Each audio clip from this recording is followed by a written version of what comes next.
రేవంత్ రెడ్డి గారి గురించి చెప్పరా? సో, నేనేం చేస్తే ఈ అబ్బాయికి చేయగలను? ఏ విధంగా ఒక సామాజికంగా సేవలో మంచి పేరుంది. హ్మ్. నేనొక మాట చెప్పానంటే, ఇన్నేవాళ్ళున్నారు. శ్రీలక్ష్మక్క చెప్పింది అంటే, "చాలా బాగా చెప్తావమ్మా నువ్వు. ఎంత బాగా చెప్తావు.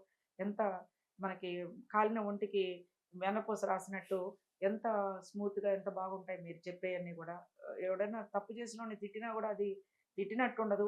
వాడిని ఏ విధంగా బాగు చేయాలా? ఎట్లా చేసుకుంటే బాగుంటదన్నట్టు ఉంటదని" అన్నప్పుడు, సో, ఏ విధంగా చేస్తే ఎవరినో అనే బదులు ప్రతిపక్షాలను తిట్టి నువ్విట్టా, నువ్వు టీఆర్ఎసోడిట్టా, మీ కూతురిట్టా, మీ అల్లుడిట్టా ఇది తిట్టే బదులు ఈ ఈ అబ్బాయి గాని చేయకపోతే నేనే ఆత్మ బలిదానం చేసుకుంటాను.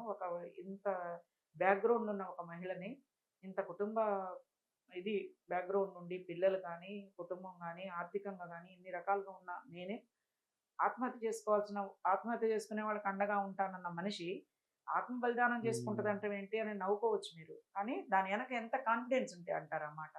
ఎట్టి పరిస్థితిలో గెలుపు తథ్యం అని అనుకుంటేనే, నా అంతరాత్మకు తెలిస్తేనే నేను ఆ మాట అనగలను. అదే విధంగా ఎక్కడైతే పోయేసి నువ్వు ఎలక్షన్‌లో ఓట్లేస్తే నేను బాగా గెలిస్తే నీకు అది చేస్తాను, ఇది చేస్తాను ఈ మాటలన్నీ చెప్పేసి ఎలక్షన్ అయిపోయినాక అడ్రెస్ లేకుండా పోయే రాజకీయ నాయకులు చాలా మంది ఉంటారు. సో, అటువంటి పరిస్థితి రాకుండా ఆ అబ్బాయిని నేను గమనించా. ఎలక్షన్స్‌లో తిరిగేటప్పుడు గాని, చేసేటప్పుడు గాని, వాళ్ళ కుటుంబాలను గాని, వాళ్ళ కుటుంబంలో మనుషుల్ని గాని అందరిని ముందు పరిశీలించిన తర్వాతే అప్పుడు గట్టిగా వాళ్ళకి చెప్పటం జరిగింది. ఎట్టి పరిస్థితుల్లో మీరు ఆయన ఇచ్చిన హామీలు నెరవేర్చకపోతే కూడా నేను ఆత్మ బలిదానం చేసుకుంటానని చెప్పి అంత గట్టిగా చెప్పటం జరిగింది. సో, అంత కాన్ఫిడెన్స్ తెచ్చుకోవాలంటే ముందు చూడాలి. చేయగలరా? లేదా? వీళ్ళ కుటుంబం ఏంది? ఒకవేళ ప్రభుత్వం దగ్గర పథకాల దగ్గర డబ్బులు లేకపోయినా వీళ్ళు ఆర్థికంగా అంతో ఇంతో ఉందా? లేదా? ఇచ్చిన మాటలు నిరూపించుకోవాలనుకుంటే ఓకే. వీళ్ళకి ఫైనాన్షియల్‌గా వెనక ఉండాలి గదా!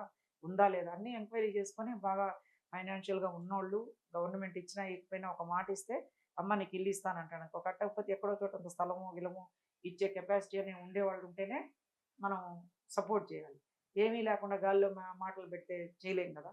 So, he is very nice person గట్టిగా కష్టపడుతున్నాడు. పొద్దున్న లేస్తే అన్నీ చేసుకుంటున్నాడు. ఇంకా భవిష్యత్తులో ఇంకా మంచిగా వాళ్ళ తండ్రి ఆస్తి, గీస్తి అన్నీ ఉండయి. మంచిగా చేసుకోగలడు.